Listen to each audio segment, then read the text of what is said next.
प्यारे मीठे बाबा ने ज्ञान की गहराइयाँ समझाकर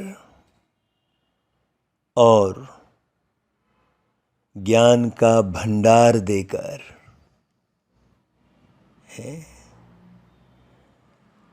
पूरी तरह पॉइंट ऑफ लाइट बना दिया है, बिंदु बना दिया है, अति सूक्ष्म हो गए हैं। अब न सोचने को कुछ बाकी है, न देखने को कुछ बाकी है, न बोलने को कुछ बाकी है। ऐसे प्यार के सागर बाबा ने अपने प्यार में समा लिया है बिल्कुल। इसलिए बहुत साल पहले बाबा के प्यार में समाने वाला गीत स्वतः ही बना था। स्नेह के सागर बाबा हमको स्नेह में अपने समा लिया, है ना भाई। जो आत्मा परमात्मा के स्नेह को अंदर समा लेती है, स्नेह में समाई हुई आत्मा, डूबी हुई आत्मा, हाँ, उसके लिए भी एक गीत बना था ना भाई। ऐसा प्यार बाबा बहाए जन्म जन्म की प्यास बुझाए, जन्म जन्म की प्यास बुझाए, ऐसा प्यार बाबा बहाए। दुनिया में भी कहते हैं तू प्यार का सागर है, कहते हैं ना भाई। है वास्तव में स्नेह ही सब कुछ है, प्यार ही सब कुछ है। जिसके पास प्यार है, जो प्यार से भरा हुआ है, जो प्यार का सागर है, वास्तव में उसके लिए ही संसार है। जो सबके लिए एक समान प्यार भरा हुआ है, सबके लिए। एक भी आत्मा से रंच मात्र भी नफरत नहीं है, किसी भी किस्म की। हाँ, माने दुनिया के व्यवहार के आधार पर, लोगों के संस्कार के आधार पर और साधनों के आधार पर, योग्यता के आधार पर, लेन देन के आधार पर यदि आप जीवन जी रहे हैं तो आप दुख सुख के झमेले में आप उलझते ही रहेंगे, ठोकरें ही खाएंगे। वास्तव में ऐसे जीवन को ऊबड़ खाबड़, जैसे पृथ्वी होती है ना, जगह समान नहीं होती है, ऐसे जीवन को वो धक्के खाने वाला जीवन कहेंगे। उथल पुथल होती रहती है। हाँ, है ना। बाबा निराकार, बाबा निराकार का अर्थ क्या हुआ? किसी भी आकार के साकार के बंधन में बिल्कुल रंच मात्र भी, सेकंड भी बंधा हुआ नहीं है। तो ऐसे निराकार। बाकी ऐसा थोड़ी है कि शरीर में नहीं आते बाबा।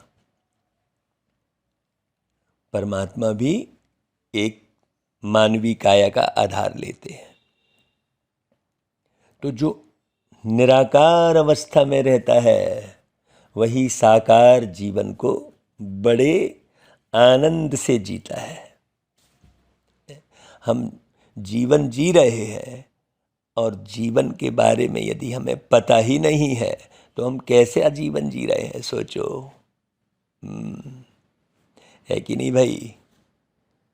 तो आज जो है 12 फरवरी 2023 की जो बाबा की वाणी है, बिल्कुल शांति से एकाग्र होकर पूरी लगन से पूरी वाणी को सुनना भाई, और समझना, और सुनकर समझकर स्वयं की जांच भी करना भैया, मीठे भैया। बहुत समय देना प्लीज।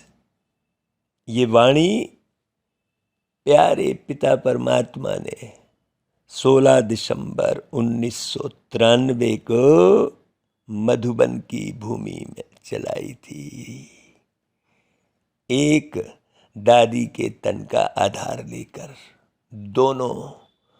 दोनों अव्यक्त बाप दादा ने ये वाणी चलाई है। बहुत अच्छी रीति समझना। और सच्चे स्नेही बन एक बाप द्वारा सर्व संबंधों का साकार में अनुभव करना भाई, बिल्कुल साकार में। तब देखना कितना खुशनुमा जीवन, कितना निरोगी जीवन होगा, निर्भय जीवन होगा, निराकारी जीवन होगा, निरअहंकारी जीवन होगा, निर्विकारी जीवन होगा। भाई जियो तो ऐसे जियो भाई। हमने गीत बनाया था, जियो तो जियो, हाँ हाँ जियो तो जियो ऐसे के जीवन बने सबके लिए, हाँ जीवन बने सबके लिए। मुस्कुरा के सबका स्वागत करो तुम, मुस्कुरा के सबका स्वागत करो तुम, खुशियाँ भरो सबके मन के लिए, हाँ जियो तो जियो, हाँ हाँ जियो तो जियो ऐसे के जीवन बने सबके लिए, हाँ जीवन बने सबके लिए। ऐसे देखो, ये अंदर के भाव जो है ना स्वतः ही स्वर में बदल जाते हैं। इसमें स्वरों की कोई बात नहीं है। स्वर मतलब स्व में रमे हुए, स्वयं के स्वरूप में, स्वयं में संपूर्ण। तो आज विश्व स्नेही बाप दादा, देखो बाबा कौन है? विश्व स्नेही। बाबा अपने आप को क्या बोल रहे? विश्व स्नेही। तो भाई बाबा के प्यार में यदि हम समाएंगे तो हम विश्व स्नेही बनेंगे। और जो विश्व स्नेही बनता है उसके कहीं टुकड़े नहीं होते अंदर में, भरपूर रहता है वो। सोचो, तो विश्व स्नेही बाप दादा यानी ब्रह्मा बाबा भी एक आत्मा साकार में स्पष्ट। बाबा के जीवन को देखो आप अच्छी रीति, बाबा की किताबें पूरी पढ़ो ब्रह्मा बाबा की, तो विश्व स्नेही बने बाबा। जो विश्व स्नेही बनेगा उसको वही रईस है, वही अमीर है।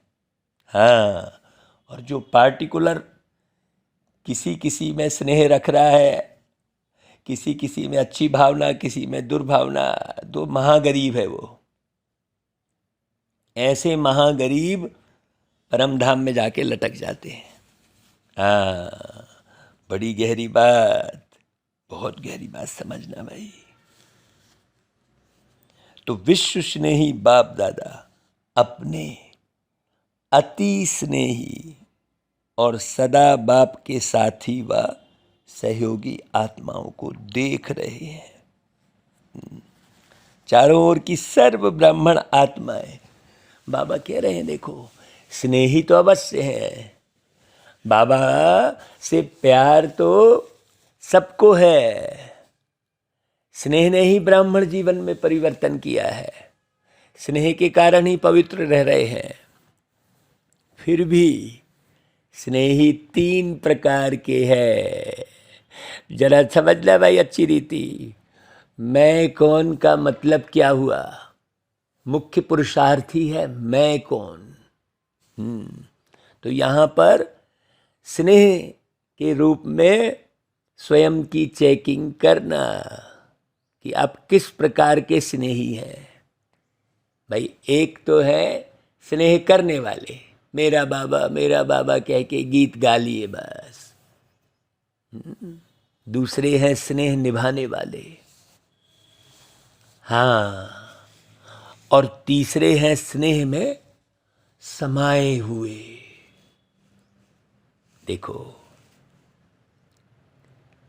समाना अर्थात समान बनना। जैसे बाबा विश्व स्नेही, वैसे ही मैं आत्मा भी विश्व स्नेही। हाँ, विश्व की हर एक आत्मा से प्यार कर रहा हूं मैं, आत्मा से प्यार कर रहा हूं ना। हाँ, नहीं तो फिर योग्यता के आधार पर, धन के आधार पर, रहन सहन के आधार पर, वास्तव में वो गरीब स्थिति है। जैसे दिखाया ना भाई कृष्ण जी को सुदामा के प्यार में कैसे भागे महल छोड़ के, न टोपी की फिकर, न बाजूबंद की फिकर, न चरण पादुका की फिकर। सोचो, तो सुदामा अर्थात देखो पूरा संसार ही सुदामा है अभी तो। बहुत गहरी बात है ना भाई। तो स्नेह में समाये हुए, तो समाना अर्थात समान बनना। स्नेह करने वाले कभी स्नेह करते हैं, लेकिन करते करते कभी स्नेह टूट जाता है, कभी जुट जाता है। इसलिए समय प्रति समय स्नेह जोड़ने में पुरुषार्थ करना पड़ता है, क्योंकि बाप के साथ साथ और कहाँ भी स्नेह, चाहे व्यक्ति से, चाहे प्रकृति के साधनों से, कहाँ भी संकल्प मात्र भी स्नेह जुटा हुआ है तो बाप से स्नेह करने वालों की लिस्ट में आ जाते हैं। स्नेह में समाये हुए हैं, ये नहीं रह जाता। स्नेह की निशानी है बिना कोई मेहनत के स्नेही के तरफ स्नेह स्वतः ही जाता है। स्नेह करने वाली आत्मा का हर समय, हर स्थिति, हर परिस्थिति में आधार अनुभव होता है। जो स्नेह करती है ना आत्मा, वो आधार के हिसाब से स्नेह करेगी। परिस्थिति के आधार पर स्नेह जुटेगा, परिस्थिति के आधार पर स्नेह टूट जाएगा। स्थिति और परिस्थिति के आधार पर स्नेह करने वाली आत्मा कोई काम की नहीं है वास्तव में। अगर साधनों से स्नेह है तो उस समय बाप से भी ज्यादा साधन का आधार अर्थात सहारा अनुभव होता है। बहुत गहरी बात। सहारा ढूंढते हैं। हमने लिखा था जो ढूंढे सहारा वो जीवन से हारा। बाकी दुनिया में तो यही लिखते रहते हैं, हारे का सहारा है। तो हारे ही क्यों भाई, पहले ये तो समझो है। बहुत गहरी बात। और आप हारते कब रहेंगे, कब तक रहेंगे? ऐसे में संसार चलेगा क्या? सोचो, सहारा ढूंढते रहने में संसार चलेगा क्या? इसलिए संसार क्या हो रहा है, गर्त में जा रहा है। बहुत ध्यान से सुनना आज की मुरली। तो स्नेह करने वाली आत्मा का हर समय, हर स्थिति, हर परिस्थिति में आधार अनुभव होता है। अगर साधनों से स्नेह है तो उस समय बाप से भी ज़्यादा साधन का आधार अर्थात सहारा अनुभव होता है। उस समय उस आत्मा के संकल्प में बाप का स्नेह याद भी आता है, सोचते भी हैं कि बाप का स्नेह श्रेष्ठ है, लेकिन यह साधन व व्यक्ति का आधार भी आवश्यक है। इसलिए दोनों तरफ स्नेह क्या हो जाता है, अधूरा हो जाता है। न बाप की तरफ पूरा होता, न उस व्यक्ति की तरफ पूरा होता, न उस साधन की तरफ पूरा होता। तो वो साधन को भी सही ढंग से नहीं संभाल पाते, वो व्यक्ति को भी नहीं संभाल पाते, और स्वयं को भी नहीं संभाल पाते, और कोई प्राप्ति होती नहीं है। बहुत गहरी बात समझना। दोनों तरफ स्नेह अधूरा हो जाता है, और बार बार फिर क्या होता है, स्नेह जोड़ना पड़ता है। एक बल, एक भरोसा के बजाय दूसरा भी भरोसा साथ साथ आवश्यक लगता है। इसलिए बाप के स्नेह द्वारा जो सर्व प्राप्ति का अनुभव हो, उसके बजाय दूसरे सहारे द्वारा अल्पकाल की प्राप्ति अपने तरफ आकर्षित कर लेती है। बहुत गहरी बात है ये। इतना आकर्षित करती है जो उसी को ही आवश्यक समझने लगते हैं। लगाव नहीं समझते, लेकिन सहारा समझते हैं। इसको कहा जाता है स्नेह करने वाले। दूसरे हैं स्नेह निभाने वाले। स्नेह करने के साथ साथ निभाने की भी शक्ति है। नहीं तो सोच सोच के, मेरे लिए तो अभी ये जरूरी है भाई, नहीं मेरे लिए कुछ भी जरूरी नहीं है, ऐसा वैरागी सारे संसार के लिए सब कुछ जरूरी है, मुझे है सब में मैं राजी हूं, सब में हाजी, सब में राजी। तो स्नेह करने के साथ साथ निभाने की भी शक्ति चाहिए। निभाना अर्थात स्नेह का रिस्पॉन्स देना, रिटर्न देना। स्नेह का रिटर्न है जो स्नेही बाप बच्चों से श्रेष्ठ आशाएं रखते हैं, वो सर्व आशाएं प्रैक्टिकल में पूर्ण करना। बहुत गहरी बात सुनना भाई। तो निभाने वाले बहुत करके प्रैक्टिकल में करके दिखाते हैं, लेकिन सदा बाप समान अर्थात समाये हुए वो अनुभूति कभी होती है, कभी नहीं होती है निभाने वाले की। हाँ, हमेशा बाबा का अनुभव होता रहे, हाँ बाबा के ही गीत बनते रहे, बाबा में ही समाये हुए रहे, एक बाबा दूसरा ना कोई। टेम्परेरी इधर उधर जाते रहते, सेवा अर्थ, बाकी अंदर समाये हुए। वो हमने प्रैक्टिकल में पिछले जन्म में प्यारे ब्रह्मा बाबा को देखा, और इस जन्म में मैं एकदम बता दूं आपको, दादियों को देखा। ये मैं अपना अनुभव बता रहा हूं। बाबा कहते हैं स्नेह करने वालों से ज़्यादा फिर भी निभाने वाले समीप हैं, लेकिन समान नहीं है।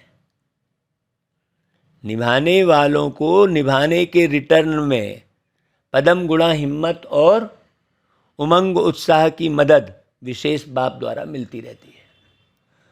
तो बाप दादा द्वारा जो है हिम्मत बीच बीच में मिलती है, तो उसमें उनको अच्छा लगता रहता है। लेकिन वास्तव में समान नहीं है, समीप है। लेकिन यहां भी एक लेकिन है, समान नहीं है। निभाने वालों को है बीच बीच में अनुभव होता रहेगा। तीसरे जो स्नेह में समाये हुए हैं, गीत गाए थे ना भाई, स्नेह के सागर आपने बाबा, स्नेह में सबको समा लिया, ऐसा गीत गाए थे मधुबन में। डायमंड हॉल में जब बाबा बैठे थे तो हम गीत गा रहे थे, तो बाबा कनखियों से हमको देख रहे थे। ऐसा ऐसा मुझ आत्मा ने बाबा के संग बिताया है, तो कितना नशा रहेगा भाई। ये हम प्रैक्टिकल तो बताएंगे ही भाई, जो पाया है उसको तो बताएंगे ही भाई, खुश होकर। भाई दुनिया में लोग साधारण नेता और अभिनेता के साथ फोटो खिंचाने के लिए खड़े हो जाते हैं, सबको बताते रहते हैं। तो हम बाबा के संग जो जीवन बिताए तो नहीं बताएंगे क्या? सोचो। तो निभाने वाले प्रैक्टिकल में करके दिखाते हैं, लेकिन जो समाये हुए हैं उन आत्माओं के नयनों में, मुख में, संकल्प में, हर कर्म में सहज और स्वतः स्नेही बाप का साथ सदा ही अनुभव होता है। हाँ, वो चुन चुन के वो व्यक्ति नहीं देखेगा, वो चाहे जिस पर जो लुटा देगा, वो देखेगा कुछ नहीं। यहाँ ये काम का व्यक्ति है, ये नहीं है, वो नहीं। सागर माने सागर। सोचो। बाप उससे जुदा नहीं और वो बाप से जुदा नहीं, ना वो हमसे जुदा होंगे, ना उल्फत दिल से निकलेगी। वो गीत सुनते हैं, हर समय बाप के स्नेह के रिटर्न में प्राप्त हुई सर्व प्राप्तियों में संपन्न और संतुष्ट रहते हैं। इसलिए और किसी भी प्रकार का सहारा उन्हों को आकर्षित नहीं कर सकता, क्योंकि कोई ना कोई अल्पकाल की प्राप्ति की आवश्यकता किसी और को सहारा बनाती है, और संपूर्ण स्नेह में क्या करती है? अंतर डालती है। स्नेह में समाई हुई आत्माएं सदा सर्व प्राप्ति संपन्न होने के कारण सहज ही एक बाप दूसरा न कोई का अर्थ क्या हुआ? इसका मतलब ये थोड़ी है कि दूसरे को अवॉइड कर रहे हैं। एक बाप दूसरा न कोई मतलब सबको समाये हुए हैं, किसी को भी अवॉइड नहीं कर रहे हैं। कई लोग पुरुषार्थ कैसा करने लगते हैं कि एक बाप दूसरा ना कोई, तो दूसरे से ढंग से बात भी नहीं करेंगे। ऐसा थोड़ी कह रहे हैं बाबा कोई। एक बाप दूसरा ना कोई जो ये भाव रखता है वो सबका ख्याल रखेगा। तो स्नेही सभी है, लेकिन 3 प्रकार के हैं। देखो बाबा कितने गहरे से वाच करते हैं भाई। तो अब अपने से पूछो कि मैं कौन? स्नेह करने वाला हूं कि स्नेह निभाने वाला हूं कि स्नेह में समाया हुआ हूं? तीनों की विशेषताएं बाबा ने बता दी। है स्नेही है तभी स्नेह के कारण ब्राह्मण जीवन में चल रहे हो, लेकिन स्नेह के साथ निभाने की शक्ति इसमें नंबरवार बन जाते हैं। स्नेह के साथ शक्ति भी आवश्यक है। जिसमें स्नेह और शक्ति दोनों का बैलेंस है, वही बाप समान बनता है। जिसमें स्नेह होगा तो शक्ति तो होगी ही, नहीं तो चल रहे हैं। हाँ सोचो। तो ऐसे समाई हुई आत्माओं का अनुभव यही होगा कि बाप के स्नेह से दूर होना यह मुश्किल है। समाना सहज है, दूर होना मुश्किल है, क्योंकि समाई हुई आत्माओं के लिए एक बाप ही संसार है। एक बाप ही संसार है का अर्थ क्या हुआ? बहुत गहरा अर्थ हुआ। एक बाप ही संसार है मतलब दुनिया से कोई लेना देना नहीं, ऐसी बात नहीं है यहां पर है। उसको तो बहुत तकलीफ होगी कि भाई वो टर्की में जो आत्माएं, भूकंप में क्या स्थिति हो रही होगी उन आत्माओं की। जो टर्की में भूकंप आया तो ख्याल आ रहा है क्या? और उसमें यदि कोई अपना रिलेटिव होता तब, यही तो अंतर हो जाता है। यही अंतर हो जाता है। ख्याल भी नहीं आ रहा होगा, सुन लिया, अंदर कोई हलचल नहीं, कुछ नहीं। वो जब अपनी परिस्थिति ऐसी खराब हो तब वो स्थिति होनी चाहिए, तब वो स्थिति नहीं रहेगी, तब हाय हाय वाली स्थिति रहेगी। सोचो तो बाप समान का अर्थ क्या हुआ है भाई? कर्म अनुसार, ड्रामा अनुसार जो जिसको मिल रहा है वो तो ठीक है उस आधार पर, लेकिन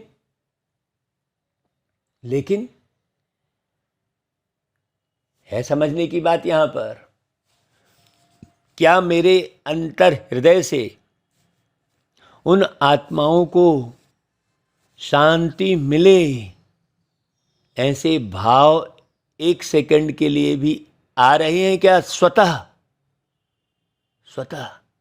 ऐसा नहीं लाना पड़ रहा है।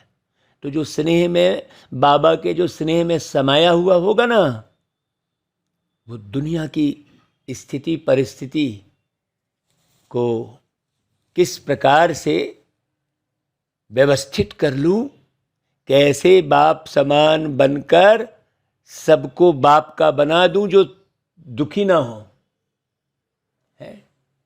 उनके दुख दूर करने का सबसे श्रेष्ठ उपाय क्या है कि उन आत्माओं को प्यारे बाबा से कनेक्ट करवा दूं, क्योंकि बाबा ही प्यार के सागर हैं, शांति के सागर हैं। सोचो तो संसार में आकर्षित करने वाली दो ही बातें हैं, दो ही बातें आकर्षित करती हैं, एक व्यक्ति का संबंध और दूसरा भिन्न भिन्न वैभवों व साधनों द्वारा प्राप्ति होना। अभी आपका मोबाइल कहीं जरा भी मिस हो जाएगा तो क्या हालत होती है?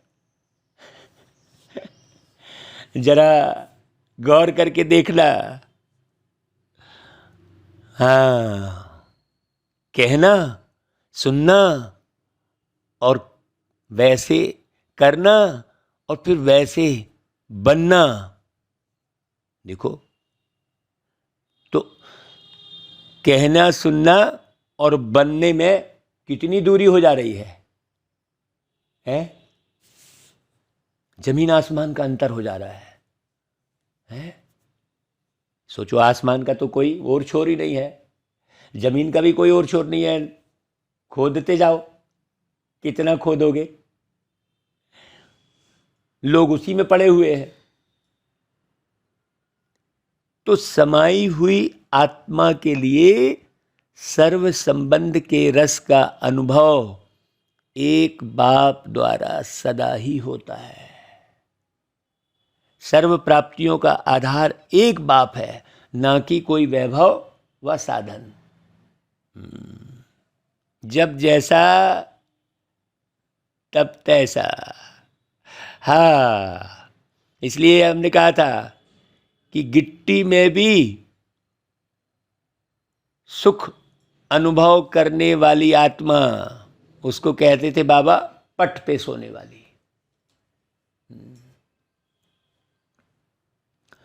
हाँ, और सूखी रोटी खाकर सुखी रहने वाली आत्मा, देखो वो स्थिति बनी है क्या? है बड़ी गहरी बात है। तो सर्व प्राप्तियों का आधार एक बाप है, न कि वैभव व साधन। वैभव व साधन तो रचना है और बाप रचता है? तो जिसका आधार रचता है उसको रचना द्वारा अल्पकाल के प्राप्ति का स्वप्न मात्र भी संकल्प नहीं हो सकता। तो क्या होता है कि जो चीज साकार में नहीं मिली उसे आत्मा स्वप्न में ढूंढती रहती है, स्वप्न में मिलती रहती है उसे। बहुत गहरी बात है भाई, स्वप्न मात्र भी संकल्प नहीं हो सकता। तो बाप दादा को कभी कभी बच्चों की स्थिति को देखकर हंसी आती है, बाबा कहते हैं, क्योंकि भाई आश्चर्य तो कह नहीं सकते, फुल स्टॉप है। क्यों, ड्रामे के राज को तो बाबा जानते हैं ना भाई। चलते चलते बीज को छोड़ टाल टालियों में आकर्षित हो जाते हैं। कोई आत्मा को आधार बना लेते हैं, कोई साधनों को आधार बना लेते हैं, क्योंकि बीज का रूप रंग शोभनिक नहीं होता और टाल टालियों का रूप रंग बड़ा शोभनिक होता है। देहधारी के संबंध का आधार देह भान में सहज अनुभव होता है और बाप का आधार देह भान से परे होने से अनुभव नहीं होता। देह भान में आने की आदत तो है ही ना, है, कई जन्मों से है, ना चाहते भी हो सकते हैं। इसलिए देहधारी के संबंध का आधार व सहारा सहज अनुभव होता है। समझते भी हैं कि ये ठीक नहीं है, फिर भी सहारा बना लेते हैं। बाप दादा देख देख मुस्कुराते रहते हैं। उस समय की स्थिति हंसाने वाली होती है। जैसे आप लोग क्लासेस में व भाषणों में एक तोते की कहानी सुनाते हो ना भाई, है कि भाई उसको मना किया कि नलके पर नहीं बैठो, लेकिन वो नलके पर बैठ के बोल रहा था नलके पर नहीं बैठो। ऐसे बच्चे भी उस समय मन में अपने आप से एक तरफ यही सोचते रहते हैं कि एक बाप दूसरा कोई, बार बार आप अपने आप से रिपीट भी करते रहते हैं, लेकिन साथ साथ फिर यह भी सोचते कि स्थूल में तो सहारा चाहिए है।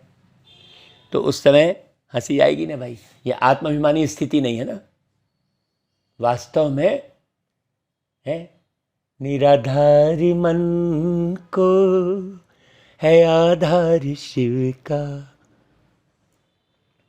ये सृष्टि है शिव की, ये संसार शिव का। यहाँ आके, कहाँ आके, इस सृष्टि पर आके, यहाँ आके जन्नत का कर लो नजारा। ये हुरों की दुनिया है, फरिश्तों की दुनिया। तो जो अपने स्वरूप में रहेगा ना, उसको सबका स्वरूप वैसा ही नजर आता रहेगा। बड़ी गहरी बात है। तो बाबा कहते हैं कि स्थूल में तो सहारा चाहिए, ऐसा करते हैं तो फिर हंसी आती है। माने वो आत्माभिमानी स्थिति में नहीं है। बहुत गहरी बात है। उस समय फिर क्या होता है, उस समय माया चांस लेती है। बुद्धि एक तरफ बस फिर उड़ी ख्याल में रहेगी। माने बस बुद्धि को ऐसा परिवर्तन करेगी जो झूठा सहारा ही सच्चा सहारा अनुभव होगा। वो गहरे अनुभव में नहीं टिकेगी वो आत्मा। जैसे आजकल झूठा सच्चे से भी ज़्यादा अच्छा लगता है। सच्चा कौन है? एक बाबा है, लेकिन हाँ, बुद्धि कहाँ स्थिर रहेगी? झूठे सहारे में। समझो, बड़े गहरे समझने की बात है। अगर झूठे सहारे के पीछे आप भागोगे तो भाई आप कभी भी अपने आप को सुखी कर ही नहीं पाओगे, कभी नहीं पाओगे। तो झूठ क्या है और सच क्या है ये समझने की बहुत गहरी जरूरत है। हाँ, ऐसे उस समय रॉन्ग जो है राइट अनुभव होता है, और वो रॉन्ग बात झूठा सहारा उसको पक्का करने के लिए, झूठ को सच्चा साबित करने के लिए, जैसे कोई भी कमजोर स्थान होता है तो उसको मजबूत करने के लिए पिल्लर्स लगाए जाते हैं ना, तो माया भी कमजोर संकल्प को मजबूत बनाने के लिए बहुत रॉयल पिल्लर्स लगाती है। क्या पिल्लर लगाती है? माया यही संकल्प देती है कि अरे ऐसा तो होता ही है, कई बड़े बड़े भी ऐसे ही तो करते हैं, ऐसे ही तो चलते हैं, या कहते अभी तो हम पुरुषार्थी ही है, संपूर्ण तो अभी कोई हुआ ही नहीं है, हम तो कहाँ अभी। वो ऐसे माया का करती, ये भी माया के रॉयल पिल्लर हैं। बहुत अच्छी रीति समझना, अभी तो कोई ना कोई कमी रहेगी ही, आगे चल संपूर्ण बन जाएंगे। ऐसे ऐसे व्यर्थ संकल्प रूपी पिल्लर्स क्या करते हैं? कमजोरी को मजबूत कर देते हैं। मैंने कमजोरी बढ़ती चली जाती है आत्मा की। तो ऐसे पिल्लर का आधार नहीं लेना।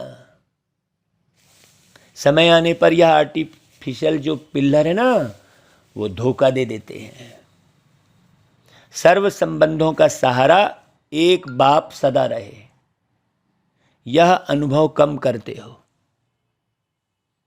इस सर्व संबंधों के अनुभव को बढ़ाओ।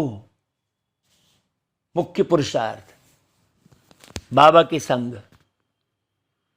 बहुत गहरी बात है ये, आपके जीवन को और सबके जीवन को सुखी करेगी। सब आपसे सुखी रहेंगे और आप सबसे सुखी रहेंगे। हाँ, शांति को बढ़ाएगी। ये जो बाबा पुरुषार्थ करा रहे हैं, ये आपके जीवन में इतनी ज़्यादा सुख शांति होगी अकिचार, ये आप सुख शांति के लिए कोई सोचेंगे भी नहीं।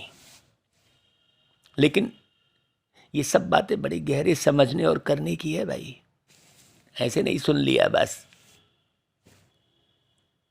तो सर्व संबंधों की अनुभूति कम होने के कारण कहीं ना कहीं अल्पकाल का संबंध जुट जाता है। स्थूल जीवन में भी स्थूल रूप का सहारा व हर परिस्थिति में स्थूल रूप का सहयोग देने वाला सहारा बाप ही है। जैसे कल सूक्ष्म चिंतन कर रहे थे, हैं, गहरी बात बता रहे थे, लेकिन समझ में किसके आएगी भाई? जो उस गहरे में उतरा हुआ होगा। तो बाबा कहते हैं यह अनुभव और बढ़ाओ। ऐसे नहीं कि बाप तो है ही सूक्ष्म में सहयोग देने वाला, देखो और गहरे ले जा रहे बाबा। निराकार है, आकार है, साकार तो है नहीं, तो बाबा ही सहारा है, ऐसे अलबेले हो गए।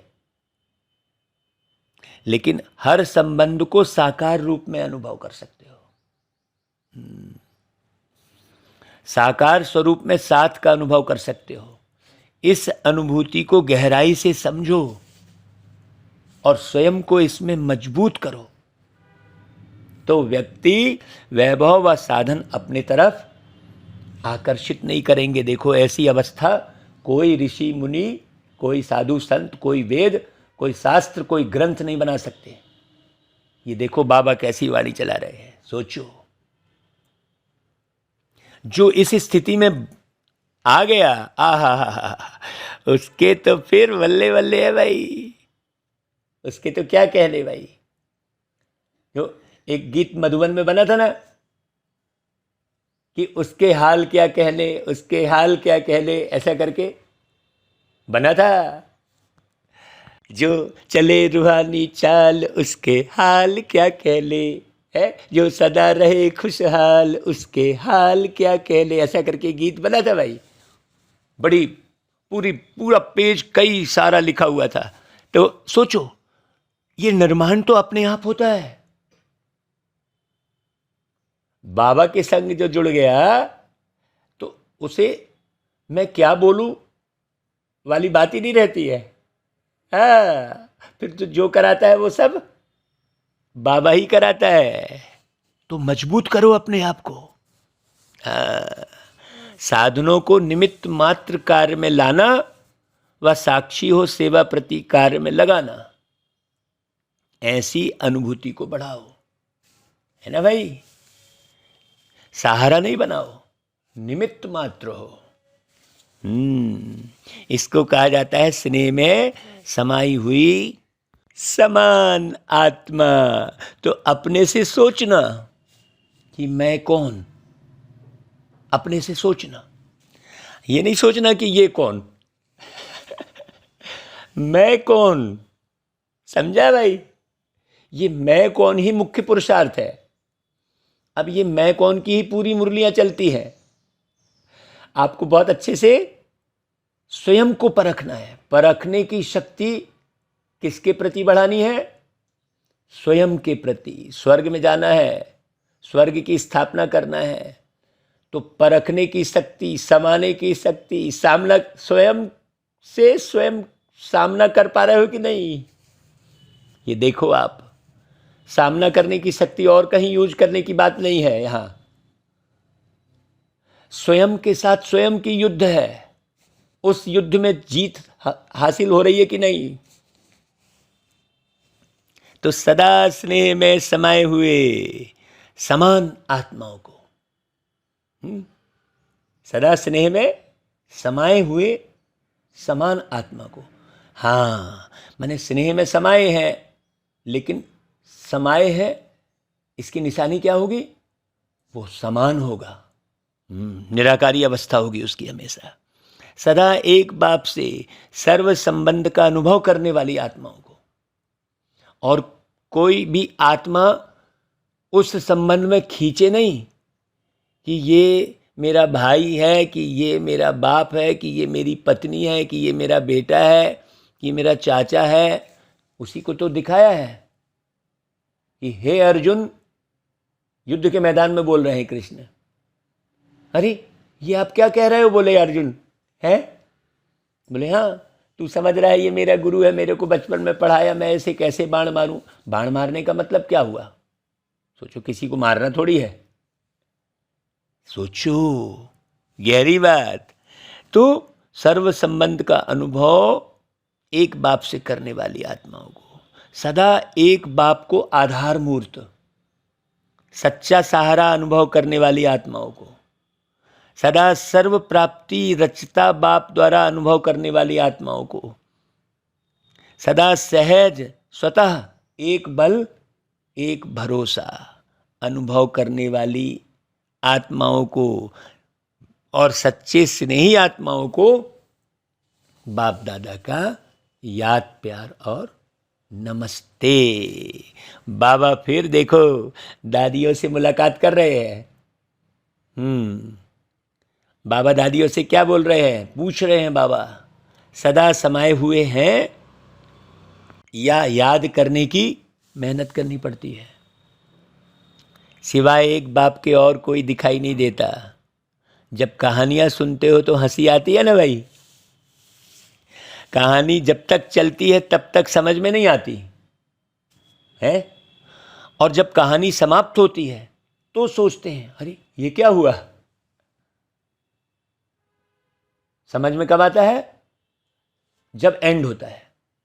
वैसे चलती रहती है तो उसमें डूबे रहते हैं। बहुत गहरी बात। तो बाबा ने तो आदि मध्य और अंत सब कुछ समझा दिया है, तो अब कहीं किसी कहानी में अटकने की बात ही नहीं है। हाँ, मैं थी या और कोई था, ऐसे भी सोचते हैं, क्योंकि उस समय परवश होते हैं ना भाई। तो परवश को अपना होश नहीं होता है। जब अपना होश आता है तो फिर आगे बढ़ने का जोश भी आता है। क्या मुझे ये करना है भाई, है कि नहीं? अच्छा संगठन बढ़ता जा रहा है और बढ़ता ही रहेगा, और आप निमित्त आत्माएं यह सब खेल देख हर्षित होते रहते हो।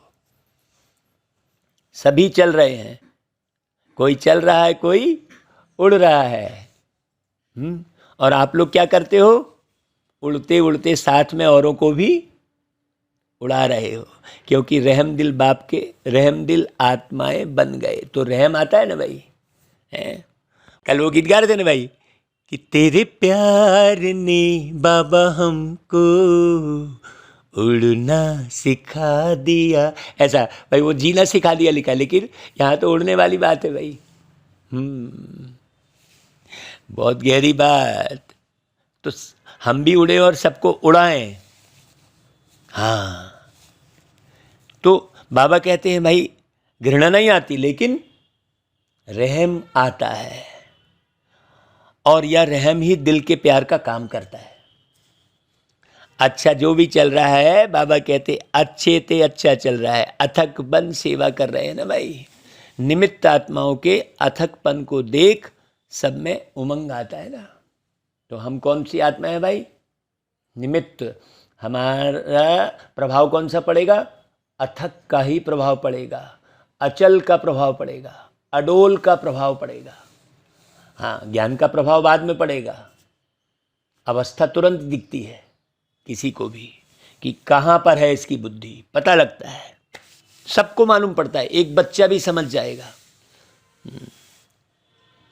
तो अव्यक्त बाप दादा की पर्सनल मुलाकात भाई। साधारणता को समाप्त कर विशेषता के संस्कार, नेचुरल और नेचर बनाओ। नेचुरल और नेचर। अपने को सदा संगम युग के रूहानी मौजों में रहने वाले अनुभव करते हो।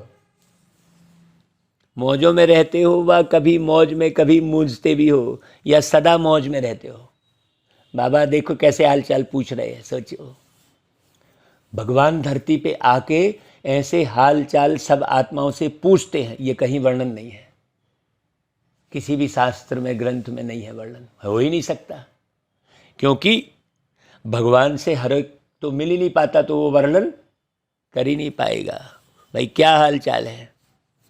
कभी कोई ऐसी परिस्थिति आ जाए व ऐसी कोई परीक्षा आ जाए तो मूंझते हो, पूछ रहे बाबा।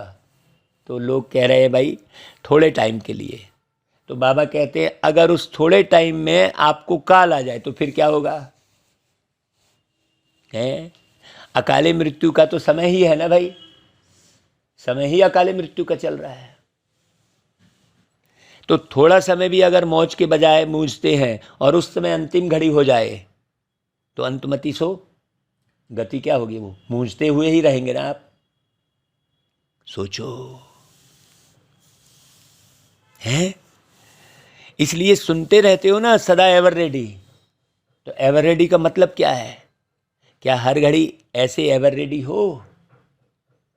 कोई भी समस्या संपूर्ण बनने में विघ्न रूप नहीं बने। अंत अच्छी तो भविष्य आदि भी अच्छा होता है ना भाई। तो एवर रेडी का पाठ इसलिए पढ़ाया जा रहा है।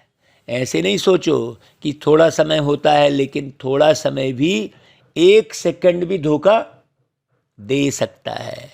वैसे सोचते हैं ज़्यादा टाइम नहीं चलता, ऐसा 2-4 मिनट चलता है, लेकिन 1 सेकंड भी धोखा देने वाला हो सकता है। तो मिनट की तो बात ही नहीं सोचो, क्योंकि सबसे वैल्यूबल आत्माएं हो ना भाई, अमूल्य हो। अमूल्य आत्माओं का कोई दुनिया वालों से मूल्य नहीं कर सकते, है ना भाई। मुझे अपना अनुभव वो याद आता है कि मैं घर से निकल के मुरली सुनने जा रहा था, तो बाबा से बातें करते जा रहा था। मतलब मैंने बाबा के कमरे में जाके बाबा से योग लग रहा है वाली बात नहीं है भाई। बाबा के कमरे में जाके तो बढ़िया बाबा से बातें कर रही है बैठ के, है इत्मीनान से। लेकिन चलते फिरते भी तो हम भाई रह सकते हैं ना भाई। जो जिससे स्नेह है, जिससे संबंध है, वो तो चलते फिरते भी याद आएंगे ना। तो हम जा रहे थे तो बाबा ने कहा था बच्चे तुम अनमोल हो। तो मेरे को बहुत खुशी हुई। फिर घर में आके मैंने बताया यानी बाबा ने आज मुझे नया नाम टच दिया भाई, मैं तो अब यही नाम रखूँगा करके। हाँ, तो फिर ऐसे करके भाई अनमोल, फिर मणि, मणि माने आत्मा, बहुत गहरी बात। तो यहाँ पर जो अमूल्य आत्मा बोला बाबा ने, तो मुझे अपना वो अनुभव याद आ गया। तो अमूल्य आत्माओं का कोई दुनिया वालों से मूल्य नहीं कर सकते। दुनिया वाले तो आप सबको साधारण समझेंगे, समझने दोनों क्या करना है? दुनिया वाले साधारण समझे ना भाई, हमको रहना ही साधारण है। रहन सहन साधारण, लेकिन मैं श्रृंगारित, मैं श्रृंगारित, हाँ, खूब सजा हुआ, मैं खूब सजा हुआ, खूब अच्छा स्नो पाउडर लगाया हुआ, खूब ताज पहना हुआ। कौन? मैं कौन? यही तो मुख्य बात है भाई, ताज पहना हुआ हूं मैं। हाँ, अब वो आर्टिफिशियल ताज पहन के फोटो खिंचा ली, वो थोड़ी है भाई, उसको फिर प्रसारित कर रहे हैं, नहीं, वो तो चलो थोड़े पल का एक तो ड्रामा है, समझ लो। ड्रामा को समझना अच्छी रीति है। तो आप साधारण नहीं हो ना भाई, विशेष आत्माएं हो ना, है। विशेष आत्मा का अर्थ ही है जो भी कर्म करे, जो भी संकल्प करे, जो भी बोल बोले, वो हर बोल हर संकल्प विशेष है, साधारण नहीं हो, अनमोल हो। हाँ, समय भी साधारण रीति से नहीं जाए। मेरा जो है किसी भी प्रकार के हंसी मजाक में समय बीत जा रहा है, तो किसी भी प्रकार के गीत गोविंद में समय निकल जा रहा है, तो किसी भी प्रकार की बातचीत में समय निकल जा रहा है। देखो समय कैसा जा रहा है? तो विशेष आत्माओं का समय सेकंड भी ऐसे साधारण नहीं जाए। तो चेक करो कि आपके संकल्प, आपका समय किस में जा रहा है। आपको बहुत अखरेगा, बाद में जब प्राप्ति वाले लोगों को जब आप देखोगे तो बहुत अखरेगा आपको। इसलिए साधारण नहीं हो जाए, चेक करो। कई ऐसे सोचते हैं कि कोई गलती नहीं की, कोई पाप कर्म नहीं किया, कोई वाणी से भी ऐसा उल्टा सुल्टा शब्द नहीं बोला, लेकिन भविष्य और वर्तमान श्रेष्ठ बनाया क्या? बुरा नहीं किया, लेकिन अच्छा किया क्या? सिर्फ ये नहीं चेक करो कि बुरा नहीं किया, लेकिन बुरे की जगह पर अच्छे से अच्छा किया या साधारण हो गया। तो ऐसे साधारणता नहीं हो, श्रेष्ठता हो। नुकसान नहीं हुआ, लेकिन जमा हुआ क्या? क्योंकि जमा का समय तो अभी है ना भाई, अभी का जमा किया हुआ भविष्य अनेक जन्म खाते रहेंगे, तो जितना जमा होगा उतना ही खाएंगे ना। अगर कम जमा किया तो कम खाना पड़ेगा, अर्थात प्रारब्ध कम होगी। लेकिन लक्ष्य है श्रेष्ठ प्रारब्ध पाने का, या साधारण भी हो जाए तो कोई हर्जा नहीं भाई, लास्ट में फिर तुम ही रोओगे ना, है।